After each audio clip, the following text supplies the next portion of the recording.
history, past and present for you, meeting friends old and new. Streaming Wednesdays and Saturdays too, with founder members Paul and Sue. The smiles that we bring are a heritage thing. HDPP,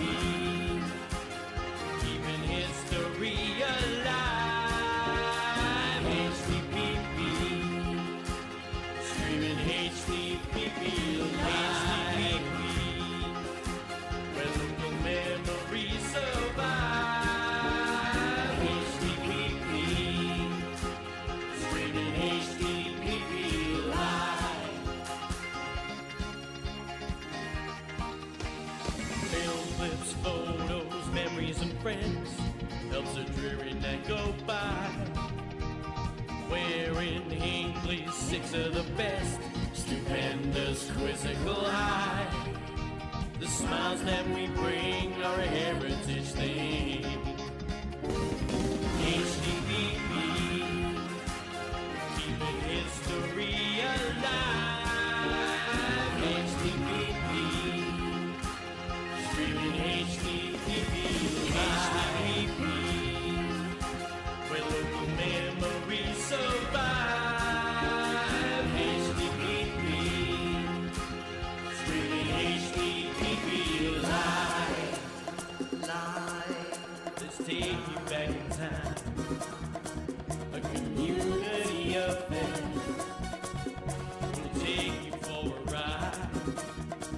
Henson's Cab will take you there. We're making history. HDPP, chat room applauses. History aside. Local causes. Streaming HDPP live. Betty is our queen bee. The sweetest holy candy. Dangerous Den here again. HDPP live. Hey, you know we keep it HDPP.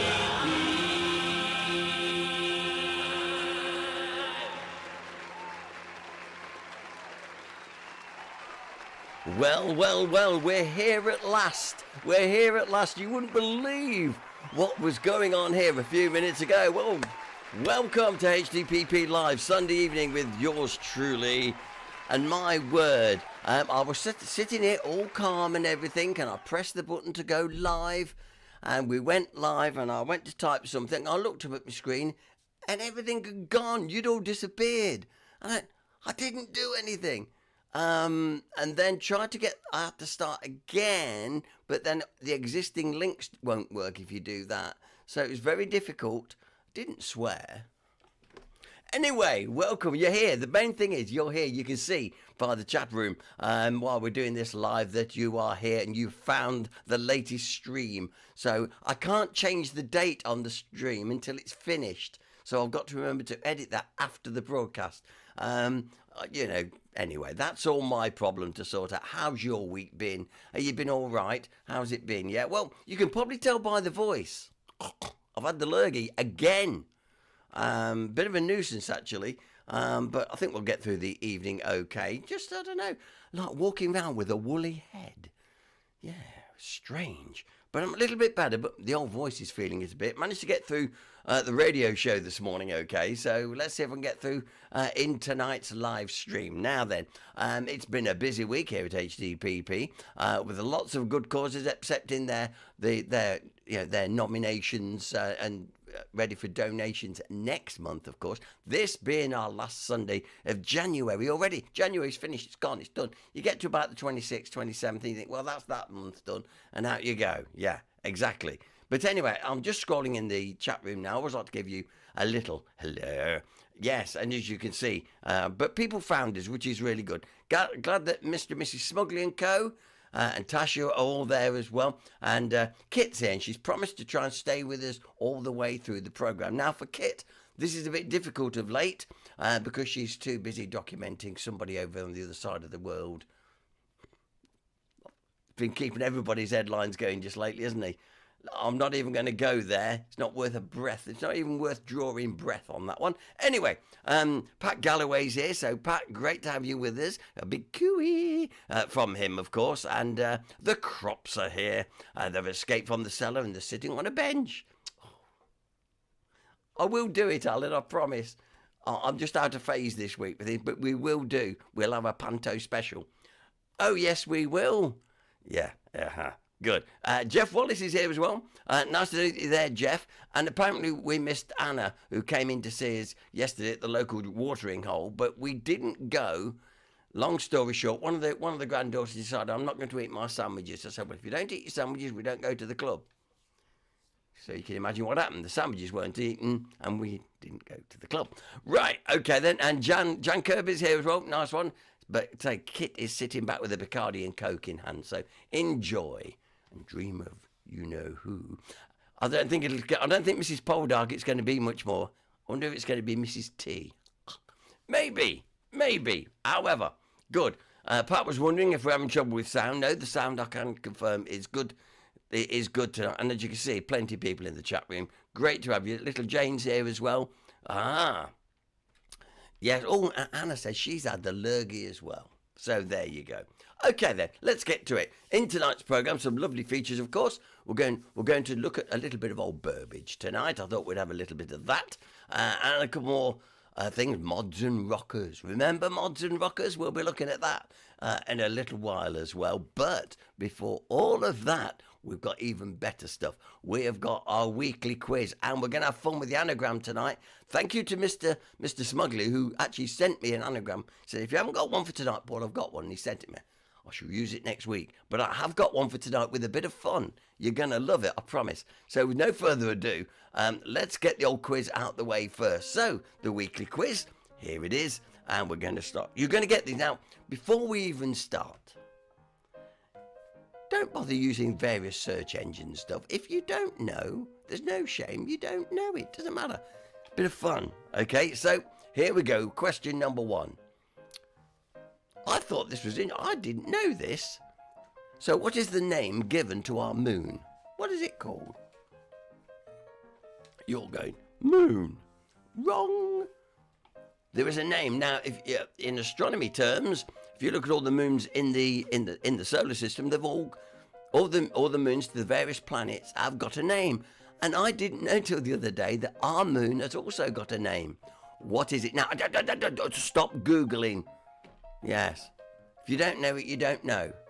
But, oh wow, that's a brilliant little question. So what is the name given to our moon? That's question number 1. Question number 2.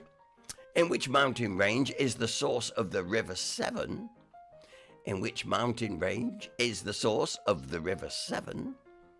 Learning. You're going to be learning things tonight, I can tell you. Right? Okay. Question number 3. Which car manufacturer's badge features a cross and a snake? You've all seen it, but can you get the name? Yeah. Okay. Good. And now the aniogram. I don't know, can I say it now? I Blooper Smolder Furzy Radar Stift. Now, in there you can find 8 past and present detergents. Now, this is Mrs. G verified, and she agrees all the letters are there. There are no missing letters. She's got it right, okay? So, it says, I ought to put a little badge on, Mrs. G approved. You know how they got BBC Verify? This ought to be Mrs. G verified. So, you can find 8 past and present detergents. You work on that for a little while. Let's go through the questions one more time, very quickly. What is the name given to our moon when... Excuse me. We're not talking Wallace and Gromit or anything like that. We are on about its real name. It has got a name. And it's a nice name too. See if you get that right. Question 2. Which mountain range is the source of the River Severn? You'll learn bit geography tonight as well. Which car manufacturer's badge features a cross and a snake? And there you go. I'll leave it on the screen just a couple of moments So I can drop my mic and have a slurp of water. Keep looking at that screen.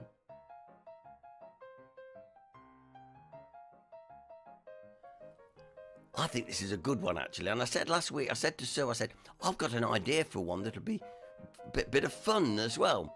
So, like I say, rearrange using all those letters once. You will find 8 past and present detergents. Okay, gonna have some fun with that tonight. Let's see how you do with that. Okay, jolly good. Right then, let's come back into the chat room here and stuff. And just a reminder for those that, although you're already talking about it in the chat room, and that is, of course, it's our social night on Wednesday. I should be okay for Wednesday, honestly. Wednesday night, and it's, of course, it's our guest Paul Williams coming to talk how they got water to Hinckley. It's a good little talk, actually. I'm sure you're going to enjoy it. It's in 2 parts, so we'll have an interval halfway through, but looking forward to that. Next month, of course, it's our Good Causes Night. Looking forward to that. And I have breaking news. Can tell you, for those of you that are interested in our next old school hymns and assembly hymns and songs, which we were doing in November, but anyway, it didn't happen. We've got a date in March for that, working with St Mary's Church, and but I'll give you more details about that. But I do know that it's going to be on a Saturday the 21st of March. Old school hymns and songs will be belting out from St Mary's Church that particular afternoon. So if you want to reserve that date now, because it's always very popular, but I've only literally found out in the last sort of half an hour that that's when when we're doing it. Okay, jolly goodly. Right, I think on my list this evening, I promised you a walk round, some lovely old pictures of Burbage. Going to do that now. Give this old voice a little rest. And while we're doing that, so settle back and enjoy some wonderful old Burbage. Here we go.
There we go. There we go. Wasn't that great to see old Burbage again? I'd forgotten I made that compilation some, I don't know, 10 years ago now. And I was going through old files on my computer and found that. I thought, oh, blimey, here's one we haven't shown for quite a while. And it's nice to see that sentiment reflected in the chat room. Lots of people, particularly the First Lady of Burbage, Carol Beasley. Well, it's her domain. She loved it. And Dangerous Den, as well as Kevin Beasley, said just as how I remember it was and stuff. So I could see some lovely memories brought back for you, and I'm glad you enjoyed that, and it's nice to see anyway. So that's it. Now hopefully that's not distracted you too much, because of the quiz. I think we've got a few people scratching their heads tonight, but once again, don't use these various search engines that are available. If you don't know the answers to the question, it doesn't matter. We're all friends here. It doesn't matter at all. So if you've just joined us, let's just quickly go through those quiz questions one more time. Here we go. So we started off with question number 1. What is the name given for our moon? Now, it's not moon. We call it moon, but it has got a name. A bit like when you think of the names for other moons to planets in the universe, for example, Titan, and all that sort of, there's Titan, there's Phoebos, there's, oh blimey, there's a whole lot of moons out there, particularly Jupiter and Saturn have got tons of moons, and they've all got names. Well, our moon has got a name. The name, I'm just wondering how many of you knew, because I didn't realise it, and I love my astronomy. I was really surprised. So anyway, I want to know, what is the name given to our moon? I'm pretty sure Jan Kirby should know that. I'm putting my neck on the line now, but I think I'm right in saying she should know that. Question number 2, which mountain range is the source of the River Severn? Question 3, which car manufacturer's badge features a cross and a snake? And finally, bit of fun with this one. I want you to, out of these letters here, you can actually find 8 past and present detergents from that. I want the complete 8 list, please. This has been verified by Mrs. G. All the letters are there. I know I'm a devil for missing letters out or having an extra one in, but it's been verified. So I can assure you there's no errors in there. How are you doing with your list? And it also takes on a excuse me. It takes you on a little trip down memory lane as you remember some of those names. You're going to have another swig here. Hang on just one moment. There we go. See if that'll help. I hate it when it's like this. It really annoys me. So there's the quiz. When we show you again, we'll be talking answers, but just keep all your answers to yourself just for the time being. Now then, another thing that was going on, let's come back here. While that film was playing, I went out into the... I got myself a little glass of... so my dad swore by it, and it just seemed to work. Port and brandy, lovely and warm on the throat, gives you a nice warm hug, makes you feel a lot better, and yeah, not bad at all actually. So that's my second one in 2 days. But it was to finish the bottle off. But it seems to work, so I'm not knocking it. But it's really strange when you're trying to do one of these broadcasts and your voice, these involuntary little coughs you get, and I hate that. Broadcaster's nightmare, I tell you. But anyway, we've got another feature coming up in just a few moments' time. We'll be looking at mods and rockers. Now, what's your memories of mods and rockers? Now, in our house, of course, my 2 oldest brothers, Steve and Alf, they were sort of classed as rockers, you see, or as it would later become, greasers or grebos. You don't hear these terms now, these lovely terms. He's a grebo, he's a greaser. And then of course on the mod side, you got the guys who dress very smartly, the Parkers and all the rest of it. So was you a mod or a rocker, or was you a grebo, or of course later on you had the skinheads and all that lot. Be interesting to see actually what camp you was in. Jennifer said I was a rocker.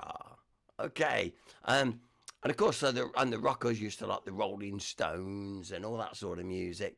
And and now Jan's older. Now she I was a mod. She said I was a mod. So there you go. So we're starting it off already. You're going to love this film in a minute. And Mike was a mod, yes, but listen, we're not all perfect though, Jan. So don't tend not to worry about it.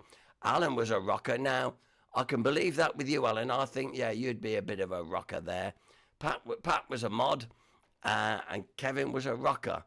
Yes, Kevin Kirby. Yeah. You see, and my memories of that time was when there was going to be a fight. The mods are coming over and the rockers are going to meet and we're going to have a big scrap. And I remember these things, particularly as you will see in the film in a few moments' time. Meeting on the beach at Brighton and things like that. I thought, well, I'm not walking to Brighton to see a fight. I'll stay here in Hinckley. But yeah, it was just the two different cultures. It's great, and you look at it sort of quite affectionately now. And our next film, it's all about the mods and rockers scene. So, and Alan Kropp says, I still have a motorbike, Yeah, I can believe that, yeah. And David says, I've just bought a scooter, same model when I was 16, you see. Yeah, and some of you will have memories, of course, here in Hinckley, The mods and the rockers. Of course, the rockers went to Barbara's Cafe on new buildings as it was in those days. Sadly, the building's long since gone now, but we do have pictures on HDPP. The mods tended to be either at Banners or at the Arden, I seem to remember. I'm happy to stand corrected on that, but it was one of the two. And that's where they would go, But that's how you got your 200. And I think sort of miss that sort of cafe thing. I mean, it was the place to be, when you walk down and then you go in the cafe. I mean, my two brothers were always in Barbara's Cafe. You'd always find them there, and likewise, I'm sure it's the same for you and your mod boys as well. You'd always be in your particular cafe or whatever. But Jennifer says, banners for the rockers. Well, the rockers I knew were definitely in Barbara's Cafe, or Pete's Cafe, as it might have been known in them days. But yes, I'll take your point, Jennifer, no problem. And Gary Betterley says, I still have my leather jacket. Don't fit now. Yeah, it's the trouble with leather. It shrinks over time, doesn't it, mate? I know what you mean. And Alan Crop says that it was the wimpy bar for me. Well, you see, a lot of people forget, of course, Hinckley did, for a very short time, have its own wimpy bar. And as usual, we've got the pictures to prove it. We've done it here. Funny how lots of our pictures appear elsewhere, isn't it? That's all I should say. Right. Yes. And Jennifer said, yes, I frequented Barbara's Cafe at night. Well, of course, in Barbara's, Pete's Cafe, they had the big pinball tables, didn't they? So that was always good. And anyway, and Alan said you could make a coffee last an hour. Yeah, pretty cold by the time you got to the end of it, weren't it, mate? But good fun. So, with mods and rockers in hand and my voice starting to waver a bit, let's let the next feature go. All about mods and rockers. You're going to enjoy this. Settle back and enjoy. Whitsun Bank Holiday, 1964. You're strolling along Brighton's seafront, ice cream in hand, expecting a quiet day by the sea. Suddenly, the air explodes with the roar of scooters and motorbikes. Deck chairs become weapons. The promenade transforms into a battlefield. Mods and rockers, two tribes of British youth, are about to write one of the most infamous chapters in our social history. Today, we're diving deep into the riots that shocked a nation and defined a generation. This is the story of when being young and different became a crime in the eyes of Middle England. To understand the wars, we need to understand the warriors. The early 1960s were electric with change. Britain was waking up from the grey austerity of the post-war years. Young people had money in their pockets for the first time. They had jobs, disposable income, and most importantly, they had opinions about how they wanted to live. The mods emerged first, around 1959 in London. They were the stylish ones, the peacocks of Soho and Carnaby Street. Italian scooters, Lambretta or Vespa, were their chariots. They wore sharp mohair suits, Fred Perry shirts, fishtail parkas, and desert boots. Their hair was impeccably styled. They listened to American soul, Motown, and Jamaican ska. Clubs like the Scene and the Flamingo became their temples, where they'd dance all night, fueled by Purple Hearts and Black Bombers. The mods were about being modern, clean, and impossibly cool. Then came the rockers, though they'd argue they were there first. They were the rebels, the greasers, the ones who never quite left the 1950s behind. Leather jackets covered in studs and patches, heavy motorcycles, Triumphs, and BSAs that growled rather than buzzed. They wore their hair slicked back with Brill cream, listened to rock and roll, worshipped Elvis, Gene Vincent, and Eddie Cochran. Transport cafes were their hangouts. While mods were sipping espresso in Formica cafes, rockers were drinking tea from mugs in greasy spoons. They represented something raw, working class, and unapologetically British. These weren't just fashion choices. They were complete identities. Your scooter or motorcycle wasn't transport. It was a statement. Your music wasn't just entertainment.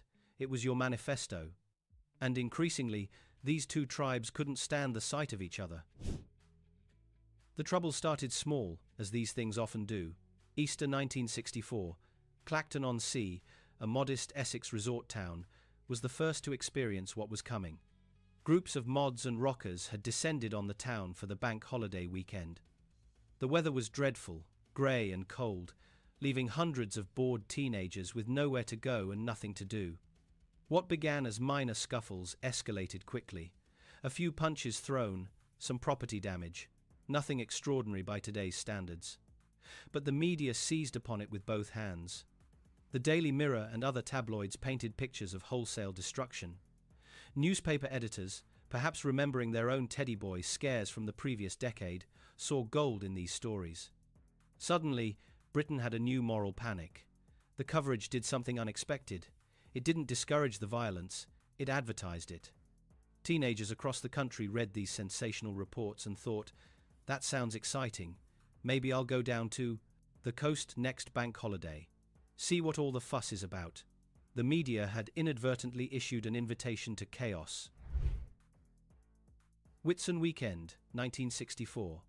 Brighton was the jewel in the crown, the most fashionable seaside resort in southern England. Mods had long claimed it as their territory.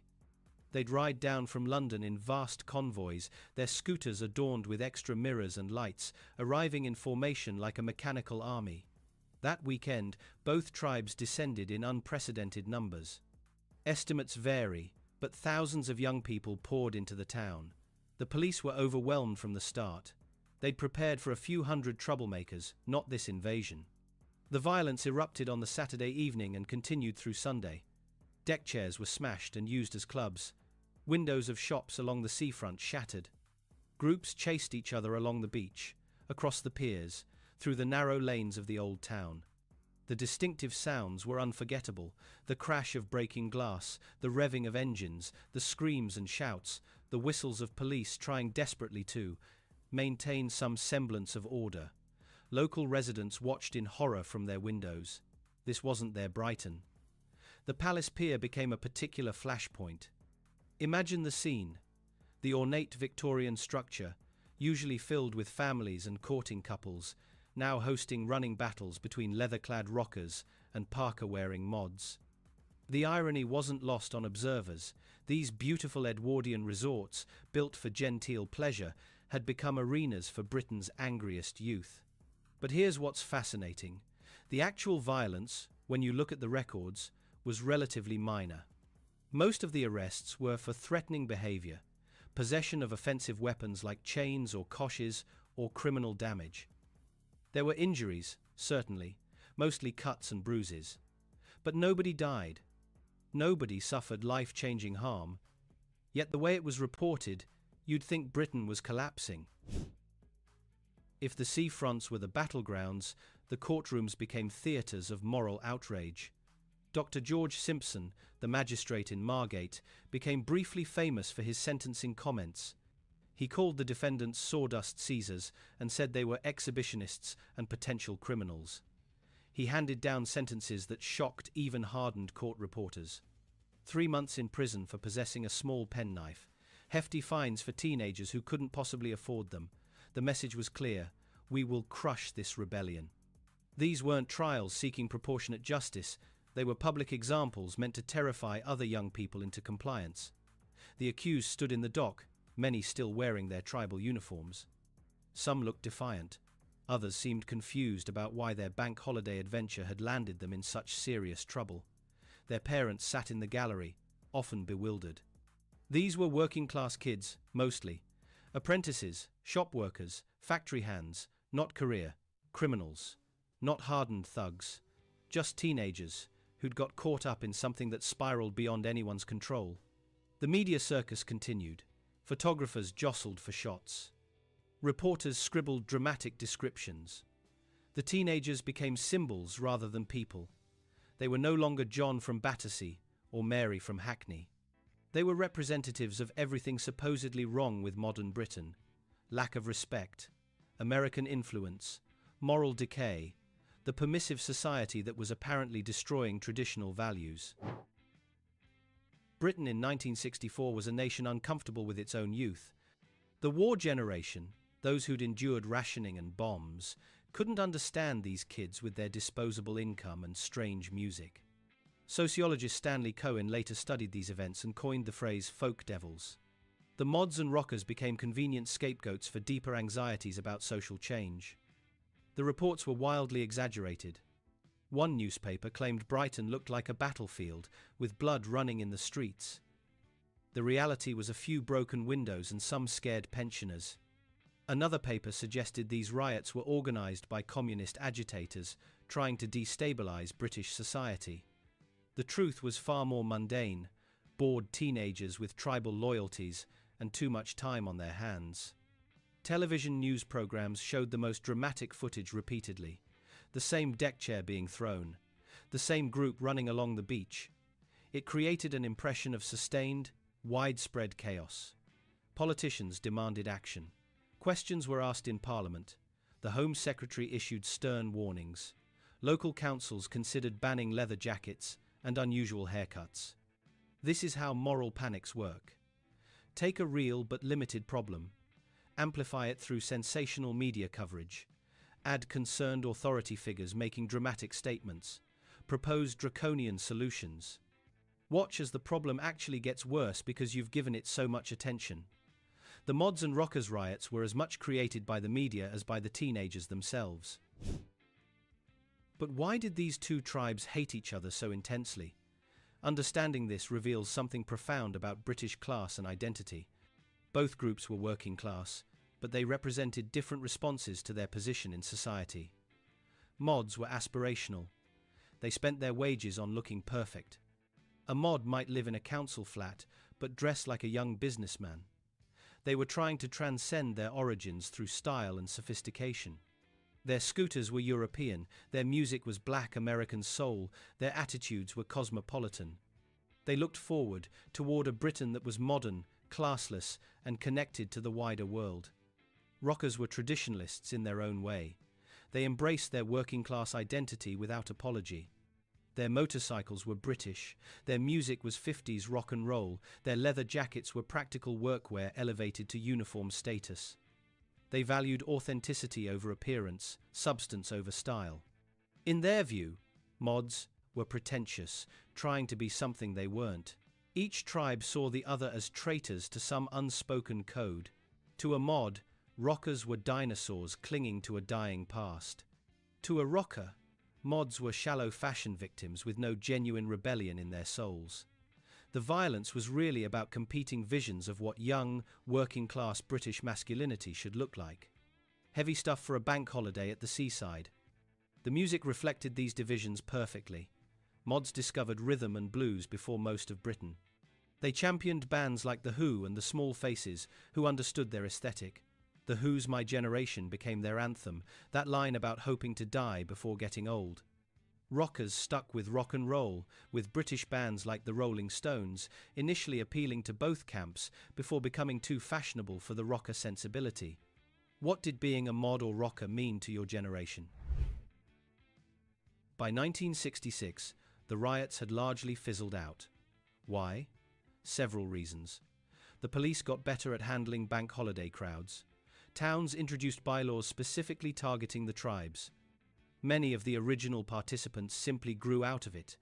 Jobs, marriages, responsibilities took over from tribal allegiances. But perhaps most significantly, both subcultures were evolving. Mods fragmented into different groups. Some became psychedelic hippies as the decade progressed. Others became skinheads, taking the working-class authenticity even further. Some just became ordinary adults with fond memories of their youth.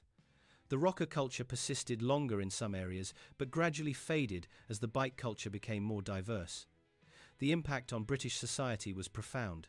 Youth culture became something authorities monitored and worried about. The idea that teenagers could be genuinely threatening took root in the national consciousness. Every subsequent youth movement, from punks to ravers, would be viewed through the lens of the mods and rockers riots. Ironically, both subcultures are now celebrated rather than feared. There are mod revival movements and scooter rallies. Rocker style influenced everything from punk to heavy metal. What was once considered dangerous is now considered quintessentially British. Museums have exhibitions about them.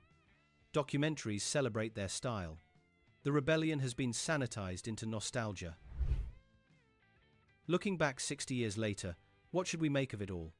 Were these really Britain's wildest youth battles, or were they a media-manufactured crisis that got out of hand? The truth probably lies somewhere in between. There was real violence, real fear, real consequences for those involved. But there was also massive exaggeration that served particular political and commercial interests. These events ask us to consider how we react to youth culture today. Every generation creates its own tribes, its own ways of being different, its own conflicts. Do we respond with understanding or moral panic? Do we see young people as threats or as humans navigating their identity? The mistakes made in 1964, the rush to condemn and punish, offer lessons we're still learning. The mods and rockers also remind us that style matters. These weren't trivial fashion choices. They were profound statements about identity, belonging, and values.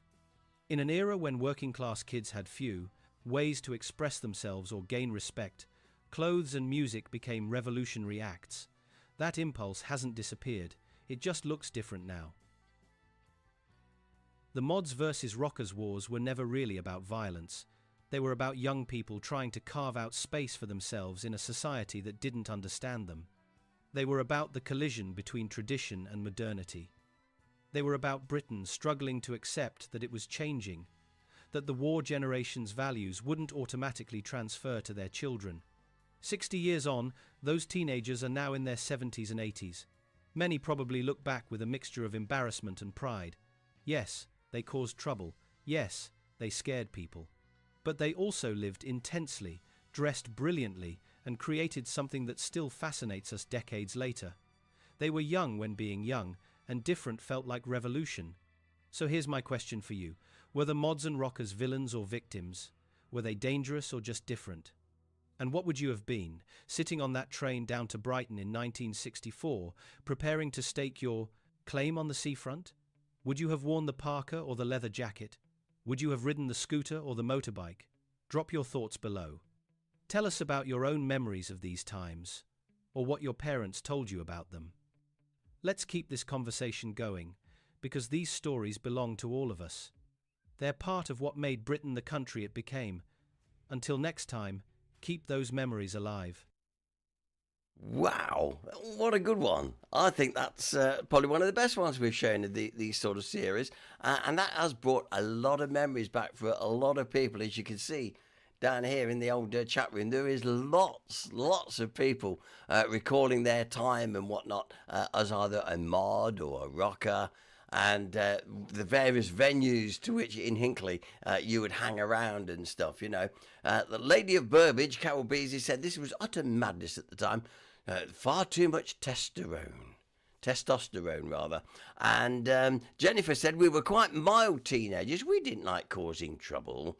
Yes, but there we go. But Jan said, I lived in the country. Oh, so I didn't see any of this. I really didn't. She said, not until I worked in Leicester. Yeah, okay then. And also you're playing the quiz tonight, and of course the anagram. It's interesting. Some people have got the full 8, which we're looking for tonight. So stand by. We'll be asking for your answers very shortly. But it's interesting how the ladies seem to have got all the detergents. Well done, girls. Kath and Jan have got it and whatever, but we'll come into that in just a few moments' time. I was leading to say, actually, a couple of things, that whether you was a mod or a rocker, you still look sort of all right. Not like today when you walk round and you see some of, and I'm a moaning old, I know, but you see some of these very shabby, rubbishy sort of fashions that are around today. They're not sharp. It's very, and anyway, you don't see them walking around in jeans or trousers hanging down the back of their knees in those videos, did you? At least everyone was. They got, like, okay, call it a uniform if you want, but the mods particularly look very smart. I'd have to give them that and whatnot. But some of the fashions today, I'm sorry, it ain't fashion. Yeah, a fool and their money are soon parted, is what I would say. Just before we go to the quiz answers this evening, let me just remind you, next Saturday afternoon, we're unveiling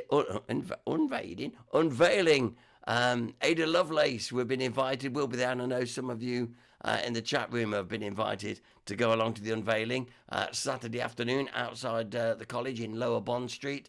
It's going to be quite a special day, actually. Looking forward to that. Hopefully they'll have some nice tea and biscuits afterwards. Looking forward to that as well. But yeah, But so looking forward to that. In the chat room, Carol Beasley, and she says, no style to I love a man in a suit and a tie, especially with a waistcoat. Is my waistcoat ready for Wednesday? I want to wear it for Carol. Yeah. See if I can get it. I'll see what I can do for you.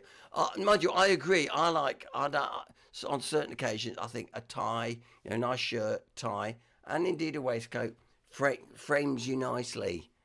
Some people today, they'll... Anyway, let's not go there. Anyway, good. Oh, yes, because Jan won't be here.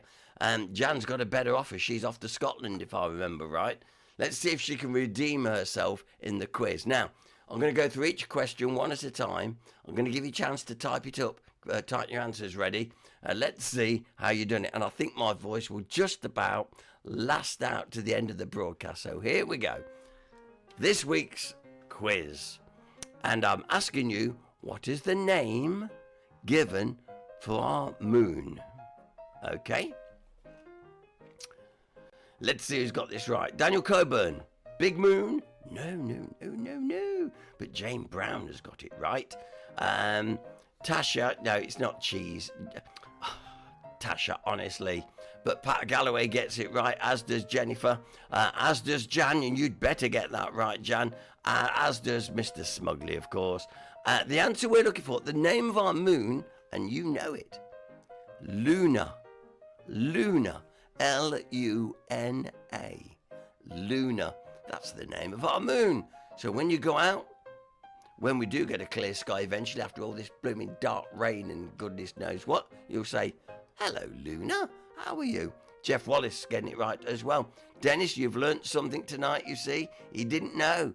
No, you see, you learn something new every day. It's very, very true. So the name of our moon is Luna. And incidentally, if you're as excited as I am, that next month the Artemis 1, the Artemis is off to the moon. We're going to go round the moon again like we did for Apollo 8 way back in 1969. And that's happening next month.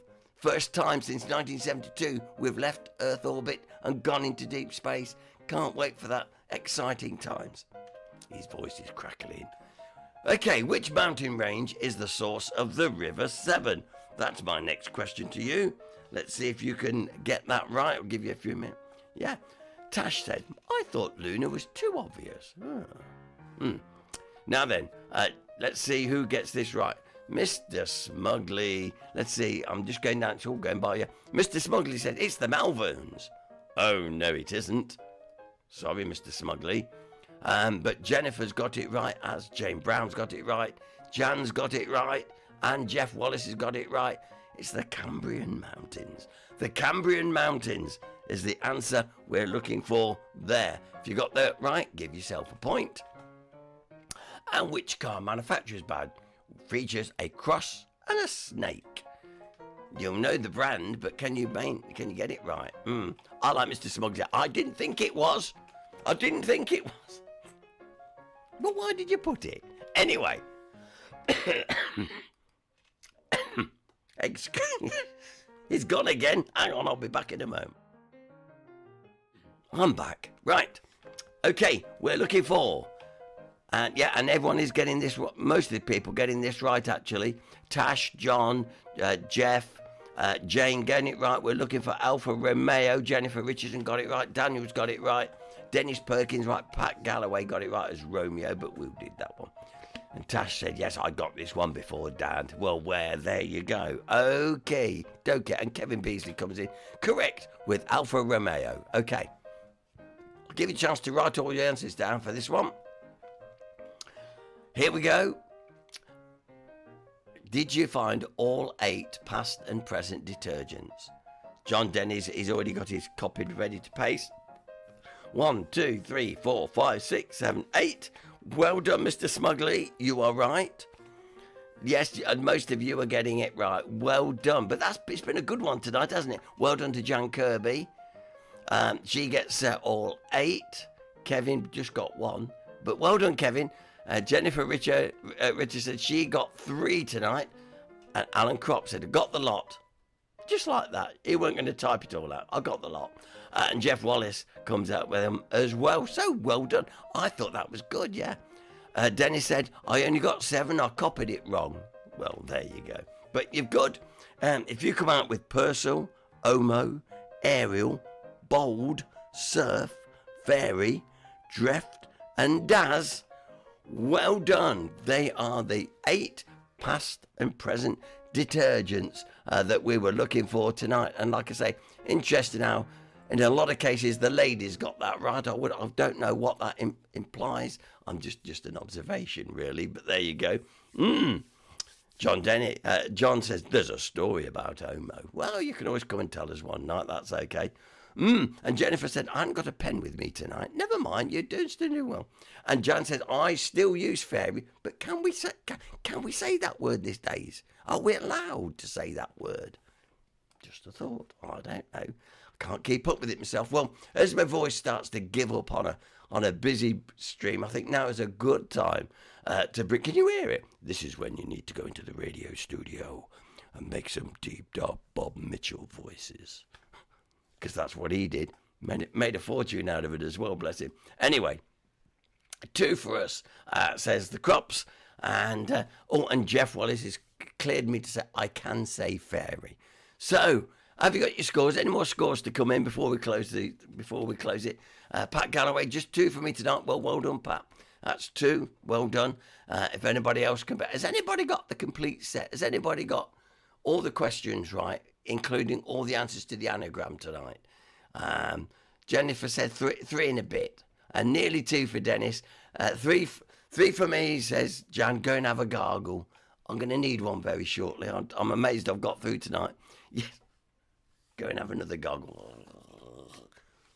Do people still do gargling? It's not a bad thing. Anyway, Daniel Coburn says, just 1 for me tonight. Good night. Oh, he's gone. Daniel's off. Cheers, mate. And anyway, you can see, it's been a lot of fun tonight, but I think I'm going to have to go now and rest this old little thing, and hopefully it'll be back online, ready for Wednesday night's social night. If you come along, meet our guest Paul. Going to fascinating talk about bringing water to Hinckley. It's going to be a good one. And Alan Crop says, Paul, use blackberry vinegar. I still have some that Marie sent me. Yes, I agree, definitely. My mind's going off all over the place now. I better close it at this point. Look forward to your company next Sunday night. We should be back to full strength, of course. And also, see you on Wednesday night. So it'd be great. I've got a little bit of news for you on Wednesday night. So until then, take care. Ta-da. We're making history. HDPP chapter causes supporting local causes. Streaming HDPP live. Betty is our queen bee. The sweetest honey can be. Interesting here again. HDPP live. Hey, you know we keep it HDPP.